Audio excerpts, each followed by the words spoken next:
హిందువులు ఎంతో నమ్మకంగా అనుసరించే ఇతిహాస గ్రంథాలు ఏమిటంటే అందరి నుంచి వచ్చే పేర్లు రామాయణం మరియు మహాభారతం. ఇంత గొప్ప ఔన్నత్యం కలిగిన గ్రంథాలు ఒక దుష్ట ఆచారాన్ని ప్రజల్లోకి తీసుకువచ్చింది. ఒక దుర్మార్గపు వ్యవస్థకు ఆమోదం తెలిపింది. అగ్రకులాలు అందరూ కలిసి తక్కువ కులాల స్త్రీలను తమ కట్టుబాట్ల పేరుతో రాక్షస క్రీడ చేశారు. అదే దేవదాసి వ్యవస్థ. అయితే దేవదాసి అంటే ఎవరు? దేవదాసీలను ఎవరు నియమిస్తారు? వాళ్ళు ఎలాంటి దారుణాలు ఎదుర్కొంటున్నారు? ఈ దేవదాసి వ్యవస్థ మొట్టమొదట ఏ నాగరికతలో మొదలైంది? సాక్షాత్తు సరస్వతీదేవి అవతారంగా భావించే ఈ దేవదాసీలు ఇలా పతనమవ్వడానికి కారణం ఏమిటి?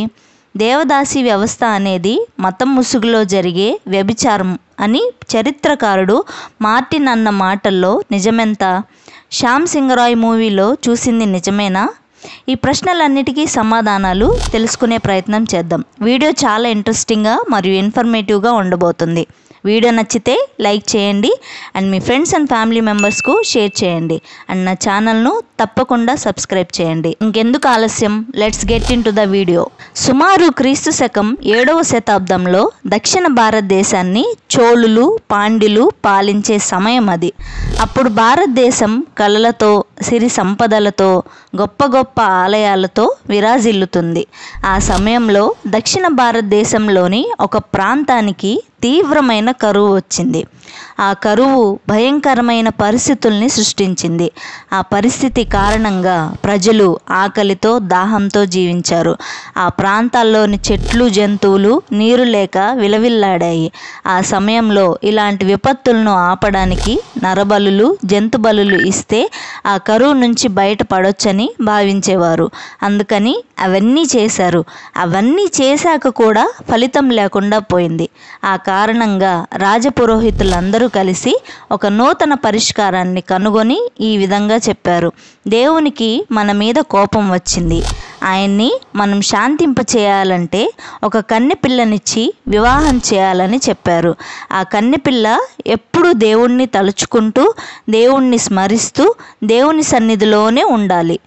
వాళ్ళు దేవుని ఆలయాల్లో ఉత్సవాల్లో నాట్యాలు చేస్తూ తమ జీవితాన్ని గడపాలి. ఆ అమ్మాయి తన జీవితంలో వేరే వ్యక్తిని ప్రేమించకూడదు, పెళ్లి చేసుకోకూడదు. నిరంతరం నియమనిష్టలతో దేవునితో ఉండాలి. దేవునికి మాత్రమే దాసి కాబట్టి దేవదాసి అని పేరు పెట్టారు. అంటే దేవుని భార్య అని అర్థం. ఇదే విధంగా ఏ ప్రాంతంలో కరువులు వచ్చినా ఏదైనా అదిష్టాలు జరిగినా కన్నెపిల్లల్ని దేవునికిచ్చి వివాహం జరిపించడం ప్రారంభించారు. ఆ విధంగా ఈ దేవదాసి వ్యవస్థ మన దేశంలో మొదలైంది. అయితే ఈ వ్యవస్థ మన దేశంలోనే మొదలైంది అనుకుంటే అది పొరపాటే. క్రీస్తు పూర్వం 5వ శతాబ్దంలో బాబిలోనియా నగరంలోని మోలిండియా నగరంలో స్త్రీలు తమ శీలాలను అర్పించేవారని పెరిటోదాస్ అనే రచనాకారుడు తన రచనల ద్వారా తెలిపాడు. అయితే తమ కాలంలో పిల్లలను దేవదాసులుగా మార్చడానికి ఉన్నత వర్గం ప్రజలు ఇష్టపడేవారు కాదు. అందుకే దేవదాసీలుగా మారే ఉన్నత వర్గంలో పిల్లలు చాలా తక్కువ. అందుకే బలహీన వర్గాల్లో ప్రజలను దేవదాసీలుగా మార్చడానికి ప్రయత్నాలు మొదలయ్యాయి. అప్పటి పూజారులు ధనికులు ఒక మాస్టర్ ప్లాన్ తో ముందుకు వచ్చారు. అప్పటి బలహీన వర్గాల ప్రజలకు సమాజంలో స్థానం లేదు. వారు అస్సలు గుడివైపు వెళ్ళకూడదు. గుడి నీడ కూడా వారి మీద పడడానికి వీలు లేదు. అంటే వారు గుడికి అంత దూరంలో ఉండాలి. ఒక్క గుడేంటి, వారు సమాజానికే చాలా దూరంగా ఉండాలి. ఎక్కడో ఊరి చివర వారు పాకలు వేసుకొని ఉండాలి. ఇంతటి కుల వివక్షని అప్పటి ప్రజలు ఎదుర్కొనేవారు.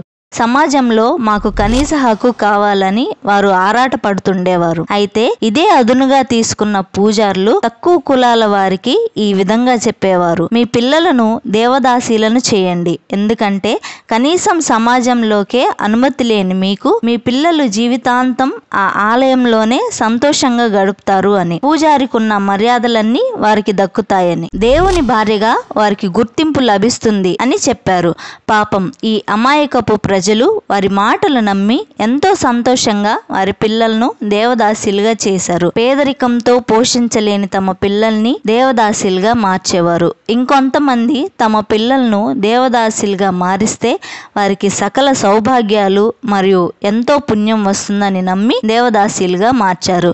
ఈ విధంగా కారణాలేమైనా ఆడపిల్లల్ని దేవదాసీలుగా మార్చడం స్టార్ట్ అయింది. కొన్ని దశాబ్దాల వరకు దేవదాసీల జీవితం వైభవంగానే ఉంది. అయితే కాళిదాసు రచించిన ఒక గ్రంథంలో ఈ దేవదాసీలను మాతాంగిగా కూడా సంబోధించారు. అయితే మాతాంగి అంటే దళిత స్త్రీ అని అర్థం.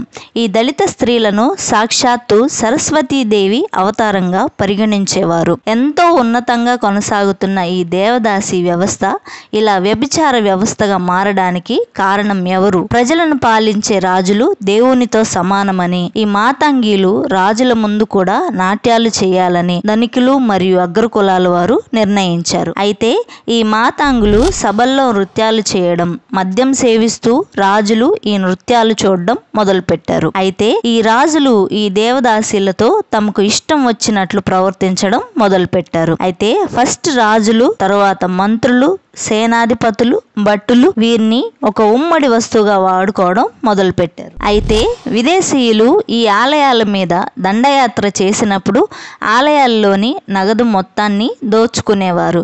ఎంతలా అంటే కనీసం దేవునికి నైవేద్యం పెట్టలేని స్థితికి దిగజారిపోయారు. దీంతో ఈ దేవదాసీలు పోషణ కూడా చాలా కష్టమైంది. అందువలన దేవదాసీలను బజార్లోని ఒక వస్తువులాగా వేలం పాట పెట్టడం మొదలుపెట్టారు. అయితే ఈ అగ్రకులాలు మరియు ధనవంతులు వీరిని డబ్బులు పెట్టి కొనుక్కొని వారికి ఇష్టం వచ్చినన్ని రోజులు వారిని వాడుకొని తిరిగి దేవాలయాలకు పంపించేశారు. అలా దేవాలయాలకి తిరిగి పంపించిన దేవదాసీలను పండు ముసలి నుంచి ఇప్పుడిప్పుడే మీసాలు వస్తున్న కుర్రాడి వరకు ఒక వ్యభిచారిగా చూసేవారు. అలా దేవాలయాల్లో దేవుని భార్యగా ఉండాల్సిన దేవదాసీలు వ్యభిచారులుగా మారిపోయారు. అయితే ఈ దేవదాసీలకు పుట్టే పిల్లలకు ఏ ఒక్కడు కూడా తండ్రి అని చెప్పుకోవడానికి ముందుకు రాలేడు. తండ్రి లేని వీరికి సమాజంలో చోటు లేదు. తండ్రి పేరు లేకపోతే విద్యాలయాల్లోకి ప్రవేశం కూడా ఉండేది కాదు. ఇలా దుర్మార్గపు ఆలోచనల్లో పడి నాశనం అయిపోయిన పసి హృదయాలు ఎన్నో. అయితే దిక్కులేని ఈ పిల్లల్లో ఆడపిల్లలైతే దేవదాసీలుగా, మగపిల్లలైతే నేరగాళ్లుగా మారిపోయారు. ఇంకా వీరికి పుట్టే పిల్లలు కూడా దేవదాసీలుగా, నేరగాళ్లుగా మారిపోతూ ఉంటారు. ఇలా ఎన్నో తరాలు మారిన ఈ దేవదాసీల తలరాతలు మారవు. క్రీస్తు శకం 12వ శతాబ్దం వచ్చేసరికి మన దేశంలో బౌద్ధిజం పూర్తిగా అంతరించింది. దాంతో బౌద్ధ ఆధారాలన్నింటినీ అగ్రకులాలు చేజిక్కించుకుంటున్నారు. అందులోని ఆడబౌద్ధ సన్యాసులను బలవంతంగా దేవదాసులుగా మార్చేశారు.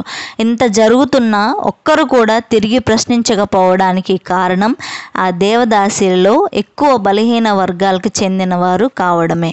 వారి నోర్లు ఉన్నది దొరా నీ బాంచన్ అని అనడానికి తప్ప ప్రశ్నించడానికి కాదు.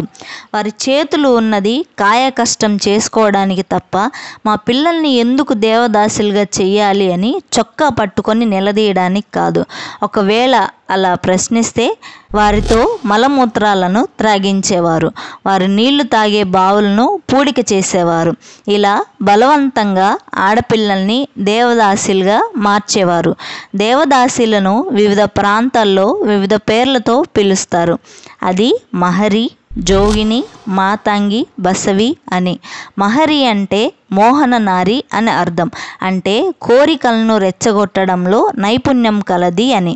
బసవ అంటే ఆంబోతు అని అర్థం. పూర్వం ఆవుల్ని గర్భం దాల్చేలా చేయడానికి ఒక ఆంబోతుని ఎంపిక చేసి ఊర్లో వదిలేసేవారు.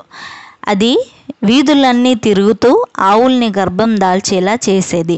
బసవి అంటే మగ ఆంబోతులాగా ఊర్లో తిరుగుతూ అందరినీ సుఖపెట్టేది అని.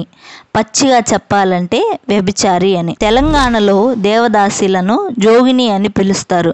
ఈ జోగినీలు వారంలో 2 రోజులు అడుక్కొని వారమంతా బ్రతకాలి. ఒక కుటుంబంలో జోగిని చనిపోతే మరో జోగినితో పెళ్లి చేస్తారు. అప్పుడు పూనకంతో ఊగిపోయి కుటుంబ వారసత్వాన్ని నిలబెట్టేందుకు ఎవరు జోగినిగా కొనసాగుతారో వీరు చెప్తారు. జోగిని తల్లి అనుకో, వారి పెద్ద కోడలో లేక చిన్న కోడలో నగ్నంగా శరీరం అంతా వేపాకు కట్టుకొని ఎల్లమ్మ ఆలయం చుట్టూ తిరగాలి. అక్కడే కొత్త తెల్ల చీర కట్టుకొని జోగినిగా కొనసాగాలి. జోగినిగా వేషధారణ వేసుకున్న తర్వాత గ్రామ పెద్దలు, భూస్వాములు ఆమెతో మొట్టమొదటిగా సంసార ప్రక్రియలో పాల్గొంటారు. దీన్నే కన్యరికం అంటారు. ఇంతటి దిక్కుమాలిన ఆచారాన్ని మొత్తం ముసుగులో జరిగే వ్యభిచారమని ఆర్సి మొదలియార్ వంటి గొప్ప చరిత్రకారులు అనటంలో తప్పు లేదు. స్వాతంత్రం వచ్చి 4 దశాబ్దాలు గడిచిన తర్వాత కూడా, అంటే 1988 వరకు కూడా ఆడపిల్లలను దేవదాసులుగా మార్చడం అనేది తప్పు కాదు. తర్వాత ఎంతోమంది గొప్ప గొప్ప నాయకులు, సామాజికవేత్తలు, సంఘ సంస్కర్తలు పోరాడటంతో ఈ దేవదాసి వ్యవస్థను ఎన్టీఆర్ గారు 1988లో నిషేధించారు. అయితే 1988లో అమ్మాయిలను దేవదాసులుగా నిరోధించే చట్టం జరిగిందా అంటే లేదు అనే చెప్పాలి. 2013లో నేషనల్ కమిషన్ ఫర్ ఉమెన్ చేసిన రీసెర్చ్లో ఎన్నో షాకింగ్ విషయాలు బయటకు వచ్చాయి. కొన్ని వేల మంది ప్రజలు బలవంతంగా ఈ దేవదాసి వ్యవస్థలోకి నెట్టివేయబడుతున్నారు. కర్ణాటక, మహారాష్ట్రలో 2 లక్షల మంది దేవదాసులుగా ఉన్నారు. మన ఏపీలో 80,000 మంది దేవదాసులుగా ఉన్నారు. నిన్న మొన్నటి దాకా కూడా చంద్రగుట్టిలోని రానుకంబి టెంపుల్లో నగ్నంగా 3 కిలోమీటర్లు నడుస్తూ ఆ దైవాన్ని పూజిస్తారు. ఆ భక్తుల్లో ఎక్కువ మంది బలహీన వర్గాలకి చెందినవారే. కానీ కాళిదాసు తన రచనల్లో రాసిన విధంగానే వైభవంగానే ఉంటే ధనిక వర్గాలు, అగ్రకులాల వర్గాలు వారు చేసిన మేలుగా గుర్తుండిపోయేది. కానీ అది పూర్తిగా పక్కదారి పట్టడం వలన దేవదాసి వ్యవస్థ వారు చేసిన ద్రోహంగా నిలిచిపోయింది. కానీ ఇప్పటికి కూడా ఈ వ్యవస్థ ఉందంటే ఈ తప్పు ఎవరిది, ఎవరిని ప్రశ్నించాలి అంటే ఈ తప్పు తల్లిదండ్రులది, గవర్నమెంట్ది అండ్ సమాజానిది కూడా. నిరక్షరాస్యత, అమాయకత్వం కారణంగా వారి పిల్లల్ని దేవదాసులుగా మారుస్తున్నారు. కొంతమంది నీచమైన తల్లిదండ్రులు డబ్బుల కోసమే వారి పిల్లల్ని దేవదాసులుగా మారుస్తున్నారు. ఆడదంటే అమ్మలా భావించే విచక్షణ అందరికీ రావాలి. ప్రభుత్వాలు ఈ విషయంలో ఖచ్చితంగా వ్యవహరిస్తూ స్త్రీ ఔన్నత్యాన్ని కాపాడాలి. అమ్మాయిలు దేవదాసులుగా మారుతున్నంత కాలం మనం ఆదివాసులమే అని గుర్తుపెట్టుకోవాలి. ఇది ఫ్రెండ్స్ ఈరోజు వీడియో. ఈ వీడియో కనుక మీకు నచ్చినట్లయితే ప్లీజ్ లైక్ చేయండి అండ్ మీ ఫ్రెండ్స్ అండ్ ఫ్యామిలీ మెంబర్స్కు షేర్ చేయండి అండ్ నా ఛానల్ను తప్పకుండా సబ్స్క్రైబ్ చేసుకోండి. Thanks for watching. This is Dhatri signing of.